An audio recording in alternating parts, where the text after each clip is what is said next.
দেশের অর্থনীতি স্থিতিশীল করতে রাজনৈতিক স্থিতিশীলতা এবং বিরোধী দলের কার্যকর ভূমিকা জরুরি বলে মন্তব্য করেছেন সিপিডির নির্বাহী পরিচালক ডক্টর ফাহমিদা খাতুন। আর যাচাই বাছাই করে ব্যবসায়ীদের বন্ধ হওয়া ব্যাংক হিসাব খুলে দেয়া এবং বিদেশি বিনিয়োগের সুযোগ তৈরি হলে অর্থনীতিতে গতি আসবে বলে মত দিয়েছেন ডিবেট ফর ডেমোক্রেসির চেয়ারম্যান হাসান আহমেদ চৌধুরী কিরণ। সকালে এফডিসিতে ডিবেট ফর ডেমোক্রেসি আয়োজিত ছায়া সংসদ অনুষ্ঠানে দেশের চলমান অর্থনীতি পুনরুদ্ধারে সরকারের করণীয় সম্পর্কে বিভিন্ন দিক তুলে ধরেন বক্তারা।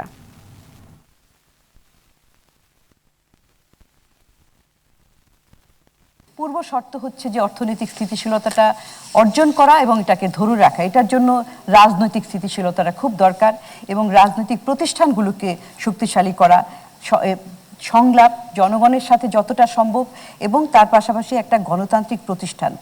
বাংলাদেশের যে ব্যবসায়ীরা রয়েছে তারা যদি বড় ধরনের কোনো অপরাধ করে না থাকে তাহলে তাদেরকে আস্থায় এনে তাদের জব্দকৃত ব্যাংক অ্যাকাউন্টগুলো খুলে দিয়ে তাদেরকে দেশে ফিরিয়ে এনে তাদের বিরুদ্ধে যদি ঢালাও মামলা থেকে থাকে সেই মামলাগুলো থেকে অব্যাহতি দিয়ে আইনের মাধ্যমে অব্যাহতি দিয়ে বাংলাদেশের আর্থিক খাতকে এগিয়ে নিয়ে যাবার জন্য এই মুহূর্তে অত্যন্ত গুরুত্বপূর্ণ সময়।